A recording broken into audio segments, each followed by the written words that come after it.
नमस्कार. आज आपण बोलणार आहोत श्री सिद्धार्थ शरद भालेराव यांच्याशी. सिद्धार्थ सर हे संशोधन आणि अध्यापनाची आवड असलेले एक अत्यंत कुशल गणितज्ञ आणि शिक्षणतज्ञ आहेत. प्रभावी शैक्षणिक पार्श्वभूमी आणि या क्षेत्रातील व्यापक अनुभवासह सिद्धार्थ सरांनी गणिताच्या जगात महत्त्वपूर्ण योगदान दिलेलं आहे. सिद्धार्थ सरांनी IIT पवई मुंबई येथून गणित विषयात पदव्युत्तर पदवी घेतली आहे. त्यापूर्वी पुण्यातून गणित विषयात पदवी प्राप्त केली आहे. त्यांच्या अपवादात्मक शैक्षणिक कामगिरीमध्ये CSIR नेट विथ JRF यासाठी पात्रता आणि DAE द्वारे पदव्युत्तर शिक्षणासाठी NBHM शिष्यवृत्ती समाविष्ट आहे. त्यांनी विविध प्रतिष्ठित संस्थांमध्ये संशोधन आणि अध्यापन केलेलं आहे. ऑनिरिक्स इंजिनिअरिंग लॅबोरेटरीज प्रायव्हेट लिमिटेड इथे संशोधन, पदव्युत्तर स्तरावर गणित विषयात पूर्णवेळ सहाय्यक प्राध्यापक, पदवी स्तरावर गणित विषयातील शिक्षक आणि पदव्युत्तर स्तरावर गणितातील व्हिजिटिंग फॅकल्टी या त्यापैकी काही उल्लेखनीय गोष्टी. सिद्धार्थ सरांनी शैक्षणिक संस्था आणि उपक्रमांमध्येही योगदान दिलं आहे. त्यांनी पुणे इथे ॲडजंक्ट फॅकल्टी म्हणून आणि पदव्युत्तर अभ्यासक्रमासाठी व्हिजिटिंग फॅकल्टी म्हणून काम केलं आहे. याशिवाय त्यांनी भास्कराचार्य प्रतिष्ठान पुणे इथे 8 वर्ष गणित ऑलिम्पियाडची तयारी करणाऱ्या विद्यार्थ्यांना प्रशिक्षण दिलं आहे आणि भास्कराचार्य गणित प्रतिभा शोध स्पर्धा BMTSC आयोजित करण्यात त्यांचा सक्रिय सहभाग होता. Siddharth sir educational activity research centre Jnana Prabodhini Pune इथे दीक्षा प्रकल्पाअंतर्गत गणिताच्या व्हिडिओजसाठी विषय तज्ज्ञ, समीक्षक आणि स्क्रिप्ट लेखक यासाठी काम करत होते. सिद्धार्थ सर आज आपल्याला या क्षेत्रातील शिक्षण, विविध पर्याय, या क्षेत्रात काम करण्याचे फायदे आणि तोटे याविषयी मार्गदर्शन करतील. चला बोलूया सिद्धार्थ भालेराव यांच्याशी. नमस्कार. गणित या विषयात करिअरच्या संधी आहेत किंवा नाही, किंवा असल्या तरी बहुतेक कमीच असतात का काय, असं बहुतेक जणांना वाटत असतं. तसंच गणित या विषयाबद्दल कित्येकांच्या मनात भीती असते. तर आज आपण गणितातल्या करिअरच्या विविध संधींबद्दल माहिती करून घेऊयात. मुळात गणिताबद्दलची भीती ही थोडीशी आपल्या आसपासच्या लोकांमुळे, लहानपणीच तसं ऐकल्यामुळे निर्माण झालेली असते असं मला वाटतं. तर गणित म्हणजे काय असतं हे मी 4 प्रकारात सांगेन. पहिला म्हणजे आकडेमोड, दुसरा म्हणजे तर्क, तिसरा म्हणजे माहितीचं आणि गोष्टींचं विश्लेषण करणं, आणि चौथा म्हणजे या गोष्टींचा वापर करणं. आता ह्या एका उदाहरणावरून मी हे स्पष्ट करतो. समजा आपण एक क्रिकेटचं उदाहरण घेऊयात. तर एखाद्या ओव्हरमध्ये किती बॉल टाकून झालेत, किंवा आत्ता बॅट्समनच्या किती रन झाल्यात, किती बॉल तो खेळलाय, हे म्हणजे फक्त आपण जे आकडेमोड करतोय ते झालं. दुसरी गोष्ट म्हणजे तर्क. तर बॉलरनी टाकलेला बॉल हा बॅट्समन, जर समजा तुम्ही बॅट्समन आहात, तर तो कुठे मारणार आहात ह्यासाठी काहीतरी तर्क करावा लागेल. ज्यासाठी तुम्हाला इथे आत्ता फिल्डर आहे की नाही, किंवा बॉल कुठे आलेला आहे वगैरे वगैरे, त्याचा वेग किती आहे, अशा गोष्टी वापराव्या लागतील. तिसरी गोष्ट म्हणजे माहितीचं विश्लेषण. तर हे कसं बरं लागतं, तर समोर जो कुठला संघ आहे, आपला विरुद्ध संघ आहे, त्या संघातले खेळाडू कोण आहेत, ते आधी कसे खेळलेले आहेत, ते कशा प्रकारची त्यांची खेळण्याची शैली आहे, हे जर आधीपासून माहीत असेल आणि त्याचा वापर करून प्रत्येकाविरुद्ध कसं खेळायचं, कोण कसं काय करतं हे जर आपल्याला कळलं, तर ते आपण माहितीचं विश्लेषण करतोय. आणि चौथा प्रकार म्हणजे ही माहिती उपयोगात आणणं. अर्थात नुसतंच विश्लेषण करून काही उपयोग नाही, कारण कोण कसा आहे, कसं बॉलिंग करतो, एखादा बॅट्समन कसा आहे समोरच्या टीम मधला, एवढंच कळल्याने जिंकता येणार नाही, मॅच खेळता येणार नाही. तर हे सगळं वापरावं लागेल. म्हणजेच आपण ज्या माहितीचं विश्लेषण केलं ते आता उपयोगात आणावं लागतं, बरोबर. आणि जर विचार केला तर ह्या 4ही गोष्टी म्हणजे कुठल्या, तर आकडेमोड, तर्क, माहितीचं विश्लेषण करणं आणि चौथं म्हणजे ते उपयोगात आणणं, हे आपण रोज करत असतो प्रत्येक गोष्टीमध्ये. एक उदाहरण म्हणून मी फक्त हे सांगितलं आता. तर गणित म्हणजे वेगळं काहीच नाही. सो गणिताबद्दल भीती खरं तर बाळगण्याचं काही कारण नाही. गणितात करिअर करण्यासाठी 10वी नंतर साधारणपणे शास्त्र शाखा निवडावी. पण जर इतर शाखा निवडल्या, उदाहरणार्थ कॉमर्स, आर्ट्स किंवा इंजिनिअरिंग, आर्किटेक्चर सुद्धा निवडू शकतो, तरी सुद्धा काही प्रमाणात गणित वापरावं लागतं आणि गणिताच्या कुठल्या शाखेची किंवा गणिताच्या कुठल्या प्रकाराची आवड आहे त्यानुसार खरं तर शाखा निवडली पाहिजे. म्हणजे जर शास्त्र शाखा निवडली तर गणितातील माहितीचे विश्लेषण आणि त्याचा वापर, लॉजिकल थिंकिंग म्हणजे तर्क वापरणे, ह्या सगळ्या गोष्टी जास्त प्रमाणात कराव्या लागतात. जर कॉमर्स वाणिज्य शाखा निवडली तर आकडेमोड ही सगळ्यात जास्त लागणार आहे. जर इंजिनिअरिंग अभियांत्रिकी निवडलं तर माहितीचा वापर करणे हे सगळ्यात जास्त लागेल. म्हणजे गोष्टी विश्लेषण करणे हे कोणीतरी केलेलं असेल, फक्त आपण ती माहिती घेऊन वापरायची आहे, हे अभियांत्रिकीमध्ये लागेल. आणि जर तसंच कला शाखा घेतली, आर्ट्स घेतलं, तर आर्ट्स मधला गणिताच्या सगळ्यात जवळचा विषय म्हणजे अर्थशास्त्र, इकॉनॉमिक्स. अर्थशास्त्रामध्ये गणितातलं माहितीचं विश्लेषण आणि त्याचा वापर करणे हे दोन्ही लागू शकतं. आकडेमोड ही लागणारच आहे.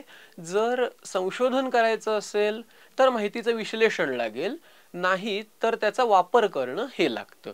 तसंच आर्किटेक्चरमध्ये सुद्धा गणित लागतं. तुम्हाला बिल्डिंग उभ्या करायच्यात, पूल बांधायचे, तर ह्या गोष्टी तुम्हाला गणित केल्याशिवाय करणं अशक्य आहे हे समजणं अगदीच सोपं आहे, बरोबर? आणि आता शास्त्र शाखेकडे येऊयात. मी आधी एवढंच म्हणलो की शास्त्र शाखा ही मूळ आहे, किंवा गणितात करिअर करायचं, गणित खूप आवडीचं असेल तर शास्त्र शाखा घ्यायची. शास्त्र शाखा घेऊन गणिताच्या प्रचंड संधी उपलब्ध असतात. आणि महत्वाची गोष्ट म्हणजे इतर कुठल्या गोष्टी हे माहीत नसेल तर शास्त्र शाखेतून गणित घेऊन नंतर इतर गोष्टी शिकून त्या त्या विषयांमधल्या संधी आपण मिळवू शकतो. गणितात शिक्षण घेतल्यानंतर अध्यापन हा एकच करिअरचा मार्ग आहे का काय, अशी साधारण समजूत असते. आणि अध्यापन हा करिअरचा मार्ग नक्कीच आहे, पण हा एक खूप छोटा पर्याय आहे. ह्याच्या व्यतिरिक्त कितीतरी पर्याय आज उपलब्ध आहेत. उदाहरणार्थ आपण आत्ता म्हणलो तसं जर तुम्ही इकॉनॉमिक्स घेतलं, आर्ट्स घेतलं, तर इकॉनॉमिक्स मधले सर्व पर्याय खुले होतात. जर कॉमर्स घेतलं तर कॉमर्स मधले पर्याय, CA करणं हे पर्याय उपलब्ध होतात. जर आर्किटेक्चरला गेलात, इंजिनिअरिंग केलं, तर त्या त्या ब्रांचेस मधले, त्या त्या शाखांमधले सगळे पर्याय पुढे उपलब्ध होतात. आणि गणित हे या इतर शाखांमध्ये मदतीचं काम करतं. म्हणजे त्या त्या शाखांमधल्या गोष्टी आणि गणित असं दोन्ही येत असेल तर तुम्ही जास्त प्रगती करू शकता आणि तुमच्यासाठी जास्त पर्याय खुले होतात. आणि आता बाकीच्या पर्यायांबद्दल बोलूयात, कारण हे जे आपण आता पर्याय बघितले त्याच्यात गणित हा मुख्य विषय नव्हता. तर गणित हाच मुख्य विषय घेऊन काय काय पर्याय असतात? अध्यापन हा एक झाला, संशोधन हा एक पर्याय आहे. आता संशोधन म्हणजे परत त्याच्यात दोन प्रकार आहेत. एक म्हणजे मूलभूत संशोधन आणि दुसरा म्हणजे जे उपयोगी पडेल असं संशोधन. उपयोगी पडेल म्हणजे काय, तर एखादी कुठल्या तरी इंडस्ट्रीतली, एखाद्या उद्योगामधलं जी गरज आहे, जी समस्या आहे, एखादं काहीतरी करायचंय आणि हे कसं बरं करायचं. उदाहरणार्थ आपण असं घेऊयात की आपल्या मोबाईल फोन्स मधले कॅमेरे. तर मोबाईल फोन मध्ये समजा 50 मेगापिक्सेलचा कॅमेरा हवाय, तर मोबाईल तर आपल्याला खूप मोठा करून चालत नाही, मोबाईल तर छोटाच असला पाहिजे. मग आता मोबाईल तर छोटा करायचा आहे, पण त्याच्यात खूप जास्त कॅपॅसिटीचा कॅमेरा द्यायचा आहे. ही एक समस्या झाली, बरोबर? आता ही समस्या सोडवण्यासाठी जे काही लागतं त्याच्यात गणित येतं. आणि ही समस्या उद्योगामधली झाली, इंडस्ट्रीमधली झाली, बरोबर? तर असंच कितीतरी इंडस्ट्रीजमध्ये गणित लागतं. तसंच गणितातलं मूलभूत संशोधन हे गणितातल्याच प्रश्नांबद्दल, गणितातल्याच समस्यांचं निवारण करण्यासाठी, ते अनालाइज करण्यासाठी म्हणून वापरलं जातं.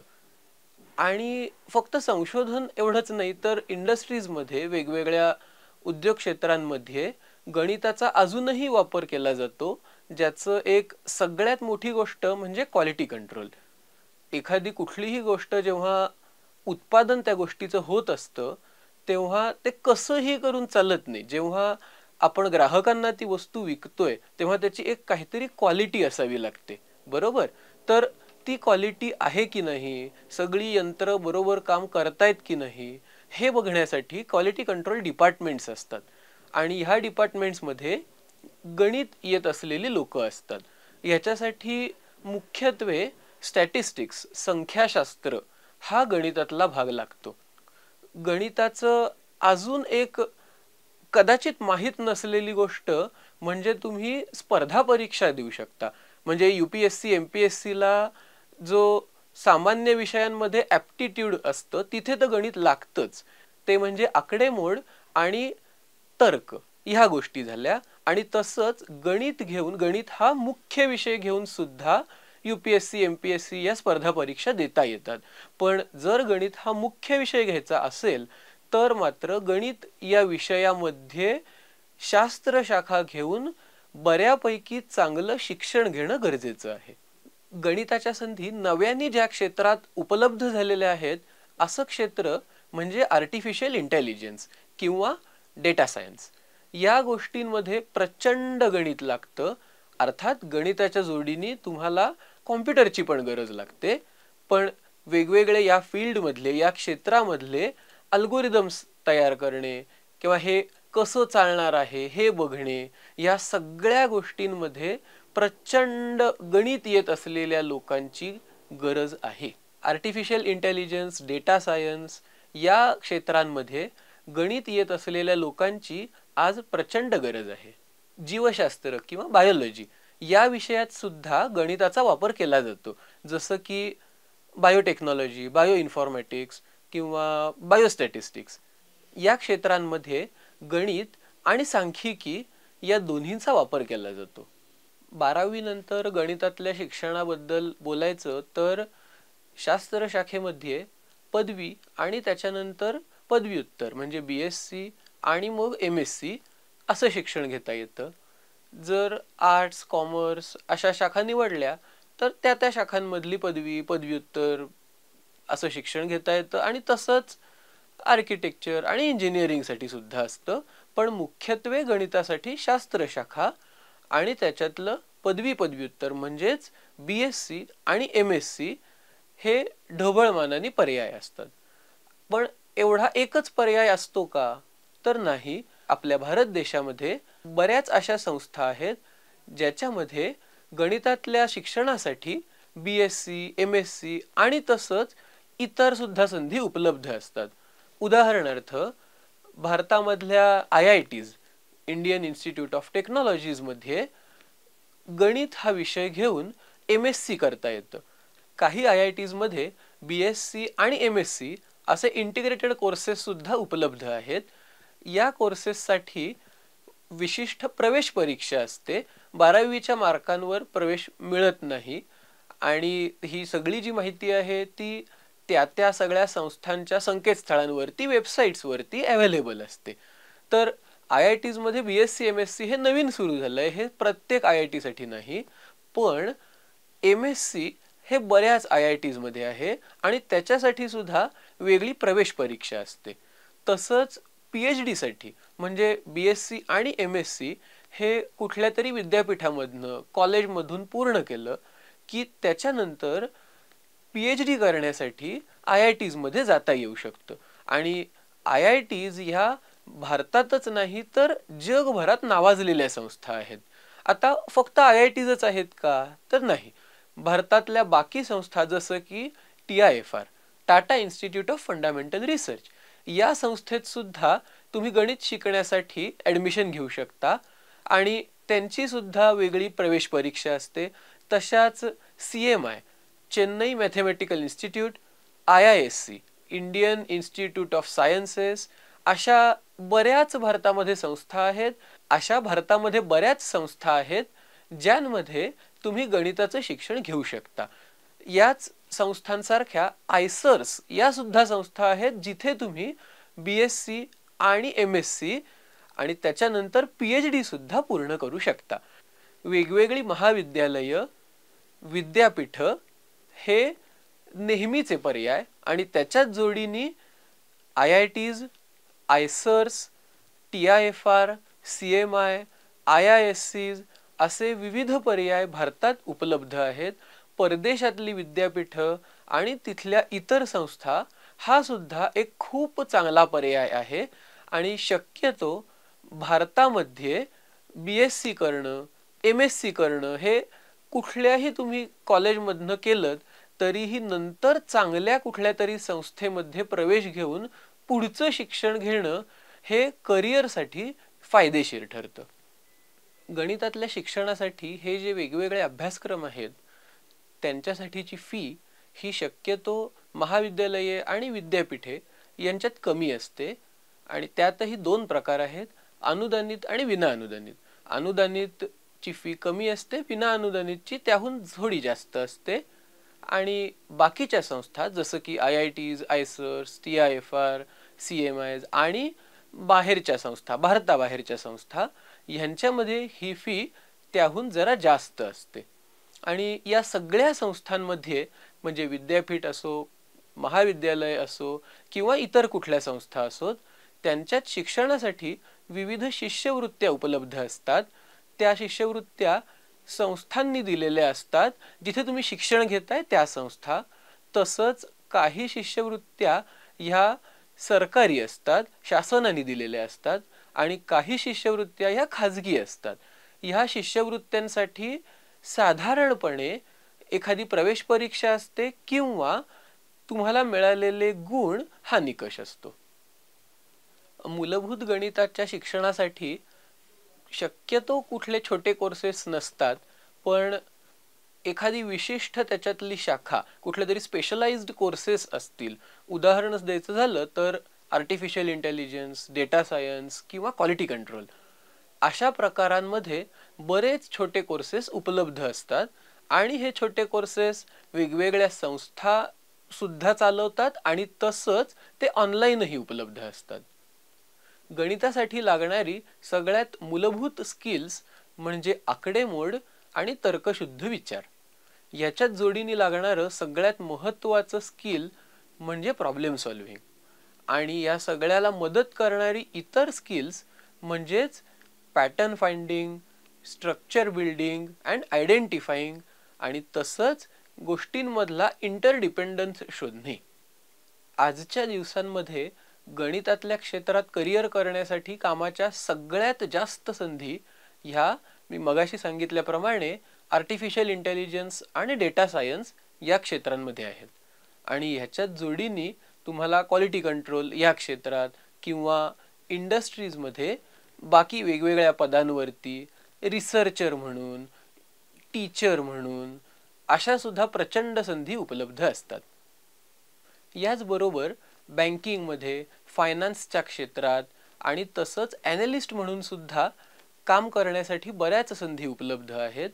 आणि ह्या सगळ्यांच्या जोडीने गणितामध्ये क्लासेस घेणे हा सुद्धा एक नक्कीच चांगला पर्याय उपलब्ध आहे. गणितातील कामाच्या या संधी भारतात आणि भारताबाहेर दोन्हीकडेही उपलब्ध आहेत. आणि ह्यातल्या आर्टिफिशियल इंटेलिजन्स, डेटा सायन्स जे आपण बोललो त्यातल्या संधी ह्या मुख्यत्वे गेल्या 10 वर्षांमध्ये निर्माण झालेल्या आहेत. आणि फक्त निर्माण झाल्यात असं नाही, तर त्या वाढतायत आणि पुढची काही वर्ष त्या वाढतच राहणार आहेत. गणितात करिअर करण्यासाठी आपण आत्ता पाहिलेल्या आणि या व्यतिरिक्त इतरही बऱ्याच संधी उपलब्ध असतात आणि यापुढेही निर्माण होत राहतील. फक्त यासाठी तुम्हाला कायम स्वतःला अपडेट ठेवावं लागेल. तुम्हाला प्रॉब्लेम सॉल्व्हिंगचं स्किल हे कायम तुमच्यामध्ये जागं ठेवावं लागेल. आणि तसंच सगळ्यात महत्त्वाचं म्हणजे तर्कशुद्ध विचार करण्याची सवय लावून घ्यावी लागेल. तुम्हाला गणितामध्ये करिअर करण्यासाठी आणि गणित शिकण्यासाठी शुभेच्छा. सारांश. गणित विषयाचे 4 भाग. 1. आकडेमोड. 2. तर्क. 3. माहितीचं व गोष्टींचं विश्लेषण. 4. माहितीचा उपयोग. विविध शाखांमधील कारकिर्दीच्या संधी. विज्ञान शाखा, अध्यापन, संशोधन, गुणवत्ता नियंत्रण म्हणजे क्वालिटी कंट्रोल, स्पर्धा परीक्षा, कृत्रिम बुद्धिमत्ता म्हणजे आर्टिफिशियल इंटेलिजन्स, डेटा सायन्स, वास्तुविद्या म्हणजे आर्किटेक्चर, जीवशास्त्र, बायोइन्फॉर्मॅटिक्स, बायोटेक्नॉलॉजी, बायोस्टॅटिस्टिक्स. वाणिज्य शाखा लेखापाल म्हणजे CA, कला शाखा अर्थशास्त्र. शिक्षण पारंपरिक 12वी नंतर BSc, MSc. IIT एकात्मिक अभ्यासक्रम म्हणजे integrated courses, BSc, MSc, PhD. TIFR Tata institute of fundamental research, CMI Chennai mathematical institute, IISc Indian institute of sciences. ISER एकात्मिक अभ्यासक्रम म्हणजे इंटिग्रेटेड कोर्सेस, BSc, MSc आणि PhD. शुल्क अनुदानित महाविद्यालये कमी शुल्क, विना अनुदानित महाविद्यालये जास्त शुल्क. IIT, ISER, CMI, TIFR, IISc परदेशी संस्था तुलनेत खूप जास्त शुल्क. शिष्यवृत्ती शिष्यवृत्ती उपलब्ध संस्थेकडून, सरकारकडून किंवा खाजगी. शिष्यवृत्तीचा निकष परीक्षा किंवा गुणांवर आधारित. छोटे अभ्यासक्रम फक्त विशिष्ट विषयांसाठी उपलब्ध. आवश्यक कौशल्य मूलभूत कौशल्य, आकडेमोड, तर्कशुद्ध विचार, प्रश्न सोडवण्याचे कौशल्य म्हणजे प्रॉब्लेम सॉल्व्हिंग. इतर कौशल्य पॅटर्न फाइंडिंग, स्ट्रक्चर रेकग्निशन, परस्पर संबंध शोधणे म्हणजे फाइंडिंग इंटरडिपेंडन्स. कारकिर्दीच्या संधी कृत्रिम बुद्धिमत्ता, आर्टिफिशियल इंटेलिजन्स, डेटा सायन्स, उद्योग गुणवत्ता नियंत्रण म्हणजे क्वालिटी कंट्रोल, संशोधन, अध्यापन, बँकिंग, वित्त व्यवस्था म्हणजे फायनान्स, खाजगी प्रशिक्षण म्हणजे प्रायव्हेट क्लासेस.